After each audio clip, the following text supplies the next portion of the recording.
Good afternoon, everyone, and welcome back to the Atlantic Council Studios, live inside IMF HQ2, here as the IMF World Bank Spring meetings are winding down. I'm Nicole Goldin, non-resident senior fellow with the Atlantic Council Geoeconomic Center and head of equitable development at the Center for Policy Research at UNU. And I'm delighted to be joined now in studio, even as these days are winding down, by Kirstine Damkjaer. She is the UNOPS Assistant Secretary General and Deputy Executive Director. So I'm very pleased for you to be joining with me here with me today. Thank you for being here. Thank you so much for having me. Thank you. So widening financial development gaps and widening gaps in financing for development, it has been a long day, Right. have been really the sort of talk of the week. And we know that with those gaps, effective implementation of development projects and policies is absolutely critical, as is partnering and extending the reach of limited resources. So UNOPS is an implementation organization, and so I'm really thrilled to have you here. Let me start by asking you, why are you here? Why is it critical for UNOPS to be part of the conversations here at the spring meetings? So first of all, thank you so much for having us here and for allowing us to explain a little bit about what we do. As you know, in this world and time, the needs have never been greater, and UN operations, as you say, is here to really deliver practical solutions. And so I think this is really the time for us to come and tell the story, to engage with our partners, and to be able to find the new solutions that are needed to really scale up and speed up and bridge the gap to go out and deliver what the needs are most needed. I'm so glad you said that, scale up and speed up. I think one of the maybe underlying, very prominent thread lines of the conversation is kind of, as I call it and other people say, doing more with less. As we said, we know that governments, for the variety of reasons, we know debt, trade wars, have limited fiscal space, and are having strain to actually find resources to invest, and that's combined with declining official development assistance and what have you. So along those lines of doing more with less, finding multipliers, finding efficiencies to scale and reach, one of the ways that you work is locally, right? And is through capacity building and working with governments, with your partners on the ground. So tell me about why you think capacity building is so important in these times of constrained resources, and how you do it, and how the model of kind of UNOPS works to advance those goals. Yeah, thank you. I think that's such a critical question in this day and time. And as we look at the world today, having effective public services, government entities, and have the capacity to be able to deliver for the societies is so important. UNOPS come in many different circumstances and provide technical services and technical assistance. We come in, we support building infrastructure projects, deliver procurement services, and project management capacities. And these are the technical assistance services that we can help with governments come in and provide skills training, ability to be even overseeing some of these projects. And of course, we also help the governments implement some of these projects. So I think what we really come in and do is to work with the existing structures and come in and make sure that there is an augmentation of the training that is needed, of the technical skills that are needed to be able to implement on all of these projects. So really a capacity building of all the skills that are needed to run public services and to deliver public services.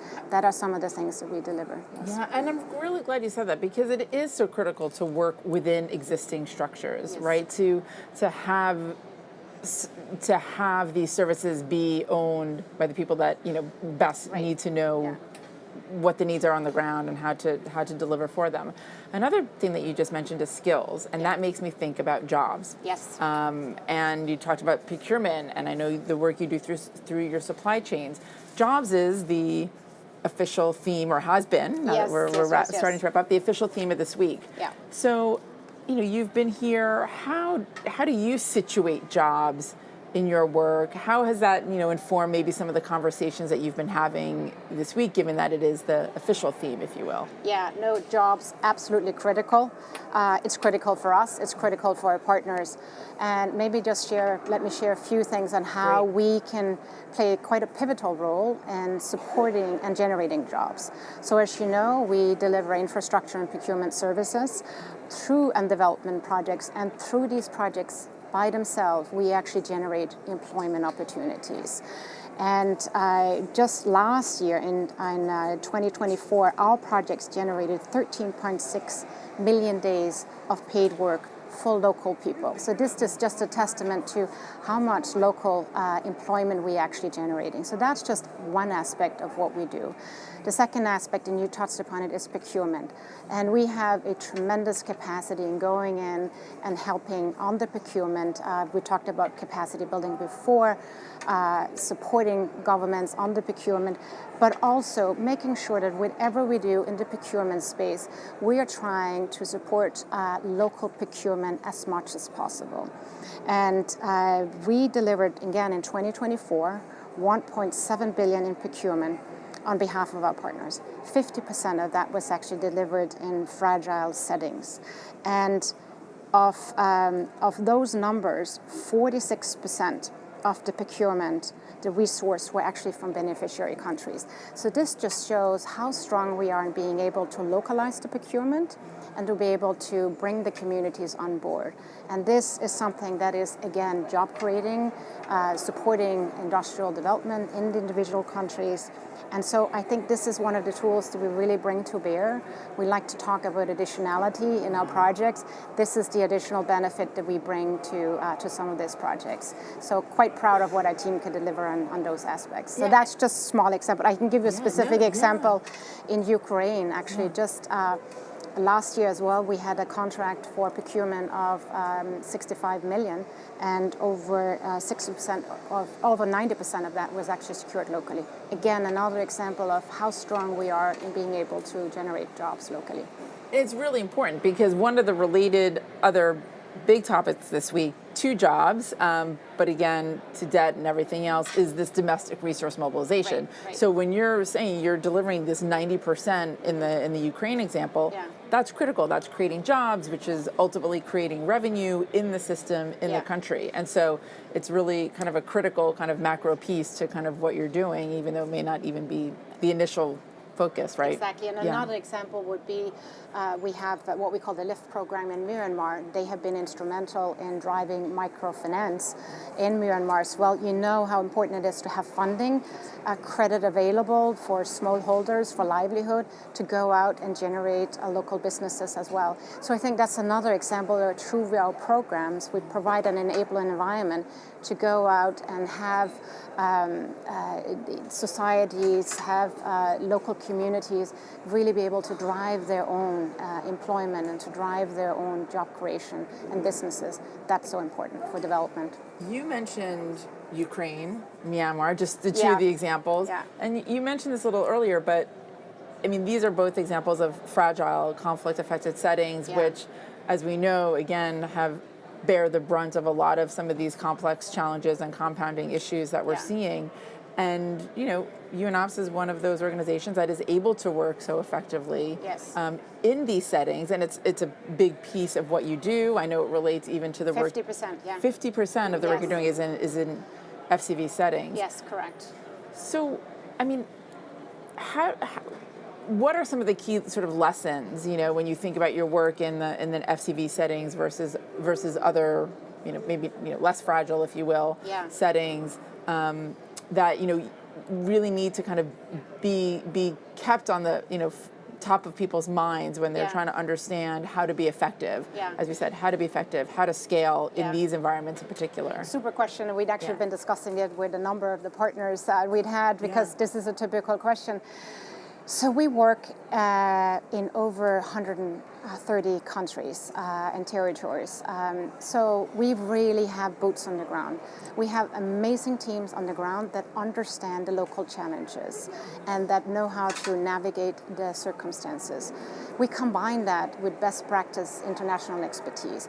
So combine those two things, and I think you have the creativity, the innovation to really drive these practical solutions that we need to see on the ground to really address the oftentimes very complicated situations, and that requires that ingenuity, that practical solutions.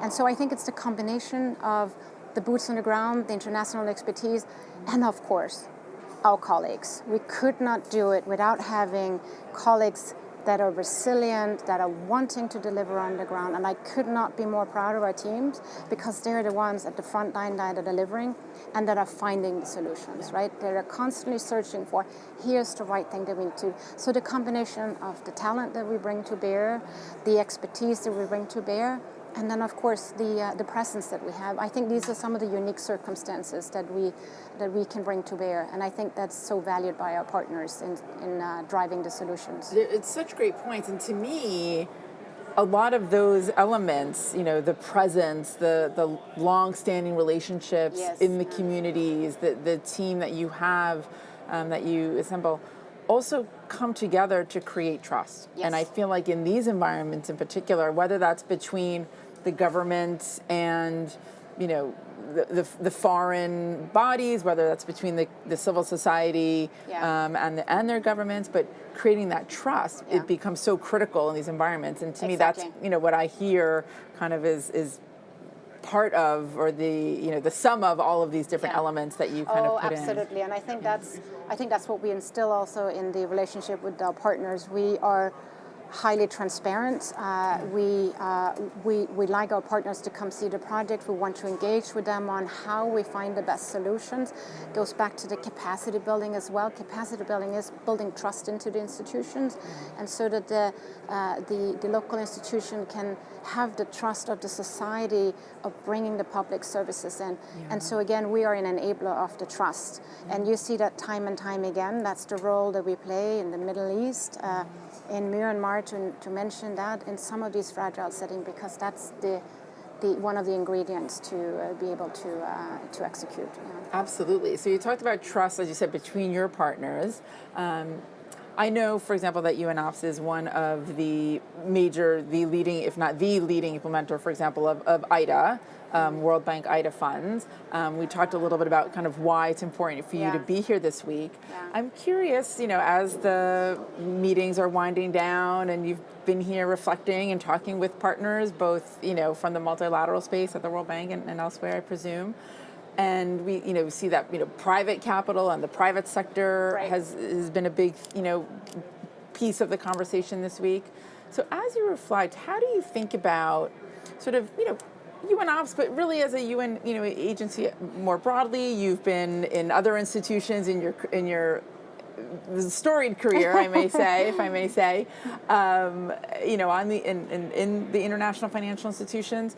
Where do you think is there kind of scope for more and better, partnership, collaboration, coordination, even potentially between, UN agencies, the multilateral development banks, and I would say almost, the regional banks that you probably interact with when you're in the regional institutions. Would love to just hear your sort of general reflections and what you've heard even sort of this week that has maybe reinforced some of those thinkings. Yeah. No, I think that's been the theme of the week, right? Of course, and efficiency, collaboration, agility.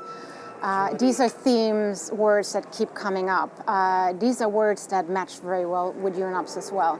So I think this goes back to each institution having the right role in the system, right? And finding its complementarity in the system. And the system also, of course, working better together, right? And I think that's been the intention I'd felt from everybody we'd engaged with. And it's like, how can we collaborate better? How can we jointly find these efficiencies? How can we look to the future to make sure you have the most innovative, practical solutions being developed? And we come in here and everybody keeps asking about the lessons learned. And that's the exchange that we need to have to make sure that we can collectively really go in and deliver where the needs are the greatest, because that is what is needed at the moment. And so I think it's those themes that we keep sort of going back to, and that we need to continuously work at together to find these models of scale, to find these models of speed. And I'd like to think that we have a little bit of a track record that we can share with the rest of the world, because again, we are in so many different countries. We have field tested our solutions for so many years, and we can bring those to bear if we can collaborate even better with other entities, with other partners. And that's what we want to do. And I think that's part of the solution. I'm not saying that's the sole solution, but it is that we collectively find these things and scale them and speed them up. It's such a great point, and as we kind of go forward, I know, UNOPS is part of, again, a lot of these kind of broader conversations around whether it's financing for sustainable development. I was just speaking with Ambassador Chola Malambo and ASG Naveed Hanif about the FFD process and leading up to Sevilla. And so it's an all hands on deck, right? It is, and exactly. I really liked what you said about finding your comparative advantage. Like part of being successful in collaboration and coordination is everyone leveraging their strengths, and sort of part of that is having the experience, and the time to know, where your strengths. Now, on that, UNOPS is celebrating its 30th anniversary this year. UNU is celebrating its 50th. What might be something that would surprise people to know about UNOPS? Great question. I think many may actually be surprised in the stories that we can tell, and the story that we are telling, and how much we're actually delivering on the ground. Because again, when you talk, it's not too many know necessarily that we are in 130 countries, and that 50% of what we do is in fragile settings, and how big of an operation we have in Myanmar, for instance, what we're delivering on the ground in Haiti. So I think we have been an institution that's been having our nose to the ground to deliver, because that's what we're really good at. But so I think many may be surprised to hear, well, we do this and we do that, and how creative and how innovative we actually are as an institution and as an organization. And I think these are some of the stories that I want to come here and tell, and that all my colleagues are going around to tell, because we think the world needs those today. So that may be the surprising bit. and that's a great segue to, unfortunately, I can't believe it's my time, our time is nearly up for, maybe if I may, one sort of last question. The week started, and it's as we said, this is a challenging time in for our for the developing world, and really for the global economy at large. There's so much uncertainty. So many are still not fully recovered, even from COVID. We have successive shocks. We have conflict and fragility, as we talked about, and there's a bit of a darkness, right, over when we think about the kind of global economy. As you've been here, we had the World Economic Outlook release, and that again had downgrades across the board. But you've been here. What gives you optimism? Where do you say, okay, yes, we have a lot of challenges ahead of us in the global economy, and in particular in the countries, that I care about, that we care about, where we're working. What gives you optimism to kind of take us out of the week on a positive note? No, it's a very valid question, and we have to be optimistic. I am optimistic. And I think in these times of challenge, there's always a silver lining, given the ingenuity of colleagues and institutions. And so what gives me optimism is I sense there's a bit of a reckoning, and we have to come together. We have to become more efficient. We have to, as I said, find our comparative advantage and collectively work towards this. And I sense that in the conversation we'd had today and in the last few days, that there is a real desire to collaborate. There is a real desire to go for the best solutions, because there is a focus on delivering on the ground. And that gives me hope, because it's not just talk. I feel there's a real desire to push for the action. And we are an action-oriented organization, and so we're looking for those partners. and I sensed that through these conversations we'd had, and we have so much to follow up on that I know is going to lead to concrete actions on the ground. That gives me some hope and some optimism. Well, that's a great note to end on. Thank you so much. You. We will be continuing this conversation and following along. Looking For those forward to watching, please continue to stay with us. We have one more event coming up at 4 o'clock today, and it's a good one. Join my colleagues from the Atlantic Council Geoeconomic Center team for a conversation on what we heard this week. What are the team's key takeaways from the IMF World Bank spring meetings? They've been here for all 45 events and all of the conversations, so please do tune in and join. You don't want to miss it. Thank you.